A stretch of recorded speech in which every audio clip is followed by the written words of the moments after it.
Attends, tu réalises ce qui vient de se passer? Netflix vient de racheter Warner Bros. Discovery pour 83 milliards de dollars. Oui, 83 milliards. Le plus gros séisme de l'histoire du streaming. Et ça change tout. Parce que Netflix ne rachète pas juste un studio. Il récupère HBO, Harry Potter, DC, Game of Thrones, Friends, tout le catalogue Warner. Le deal, annoncé le 5 décembre 2025, et Netflix bat Comcast et Paramount Skydance, qui étaient aussi en guerre dessus. Résultat, Netflix contrôle maintenant la plateforme numéro 1 et la numéro 3 du streaming mondial. C'est littéralement la fin de la guerre du streaming. Ted Sarandos, le patron de Netflix, le dit cash. On va divertir encore plus de monde avec ces classiques intemporels. Mais derrière l'annonce, ça stresse tout Hollywood.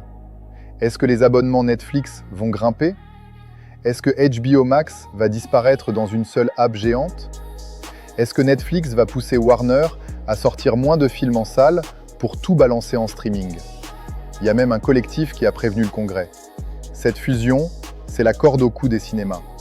Et le pire, les employés Warner partent déjà de choc culturel.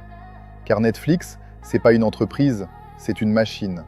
Performance, pression, restructuration.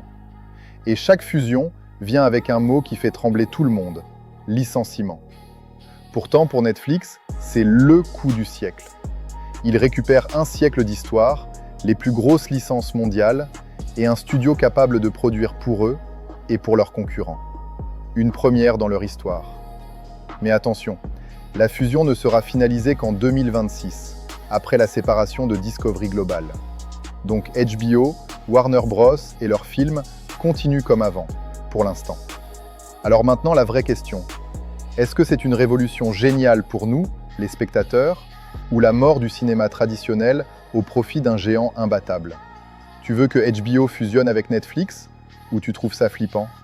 Balance ton avis en com.